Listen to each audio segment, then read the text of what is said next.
প্রিয় প্রিয় ভাই বোন এবং শুভাকাঙ্ক্ষীগণ, আমার সালাম এবং শুভেচ্ছা নেবেন। দেশব্যাপী এক অস্থির সময় আপনাদের মুখোমুখি হয়েছি আমি তানজিম আহমেদ সোহেল তাজ। আপনারা জানেন, কোটা সংস্কার আন্দোলনের ন্যায্যতা নিয়ে দেশের ছাত্র জনতা যে আন্দোলন করেছে তাদের সাথে একাত্মতা ঘোষণা করে আমিও সোচ্চার ছিলাম। ছাত্র জনতার উপর যাতে আর গুলি না চলে এই আহ্বান আমারও ছিল। অন্যায় আর অন্যায্যতার বিপরীতে ছাত্র জনতার বিজয় অর্জিত হয়েছে। এই আন্দোলনে ছাত্রছাত্রী সহ আমরা অনেক নিরীহ প্রাণ হারিয়েছি। এখনো অনেক মানুষ চিকিৎসাধীন আছেন।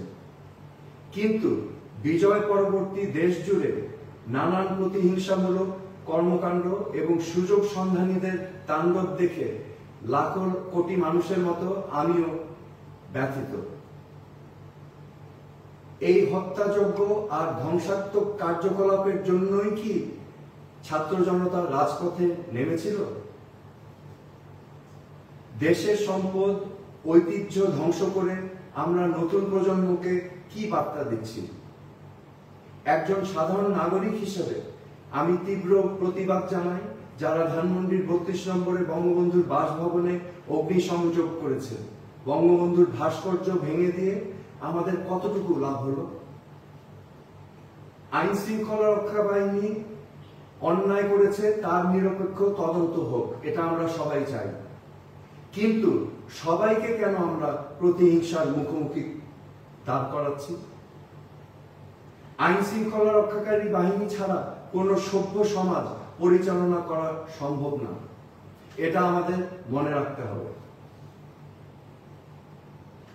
আসছে অন্তর্বর্তীকালীন সরকারের কাছে আমার আকুল আবেদন, দেশের বর্তমান ধ্বংসাত্মক পরিস্থিতি থেকে সাধারণ মানুষের জানমাল রক্ষা করতে হবে।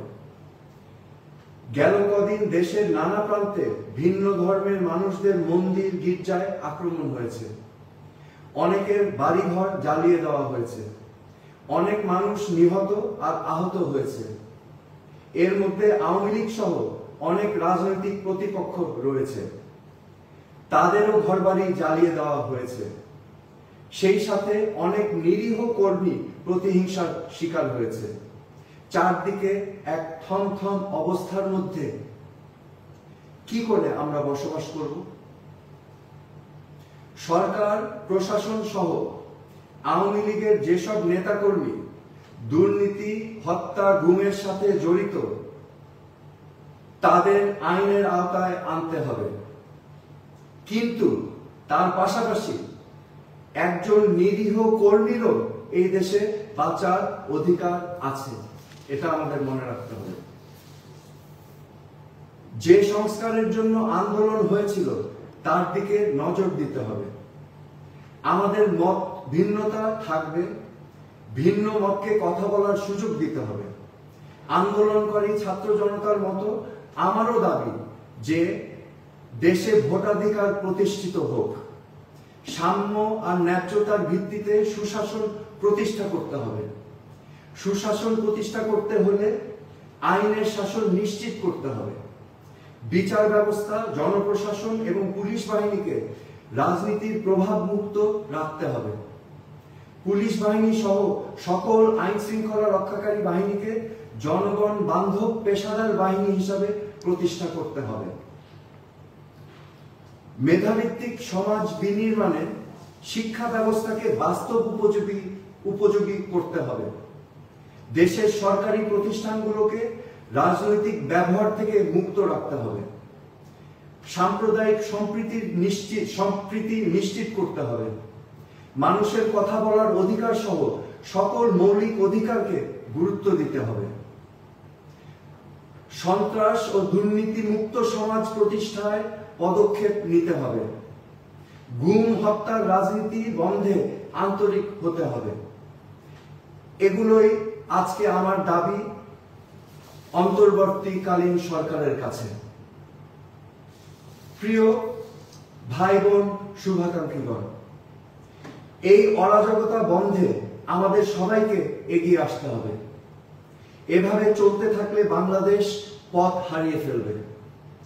সম্মিলিতভাবে ছাত্র, জনতা, পেশাজীবী এবং সকল স্তরের মানুষকে নিয়ে আমরা যদি এই সংকট মোকাবেলা না করি, তাহলে বাংলাদেশ এক গভীর সমস্যার সম্মুখীন হবে। যে ক্ষতি হয়েছে তা কোনোদিন পূরণ করা সম্ভব নয়, কিন্তু এখনই সকল প্রতিহিংসার অবসান ঘটাতে হবে।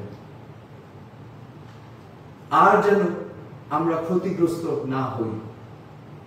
কোটা সংস্কার আন্দোলনে একটি বার্তা স্পষ্ট যে বাংলাদেশের কোনো শাসকই ইচ্ছা খুশি মতো দেশ চালাতে পারবে না। দেশে সুশাসন প্রতিষ্ঠিত না হলে আবারও দেশের তারুণ্য গর্জে উঠবে। নতুন বাংলাদেশ দেশে বিনির্মাণে আমরা তারুণ্যের এই দৃপ্ত প্রত্যয় যাতে মনে রাখি। কোন শাসকের অন্যায় মেনে নিবে না বাংলাদেশের ছাত্র জনতা সহ সকল নাগরিক। সকল হানাহানি বন্ধ করে আসুন সম্মিলিতভাবে দেশকে নতুন করে গড়ি। বাংলাদেশ আমাদের সবাই। আপনারা সবাই ভালো থাকুন, সুস্থ থাকুন। ধন্যবাদ। খোদা হাফেজ।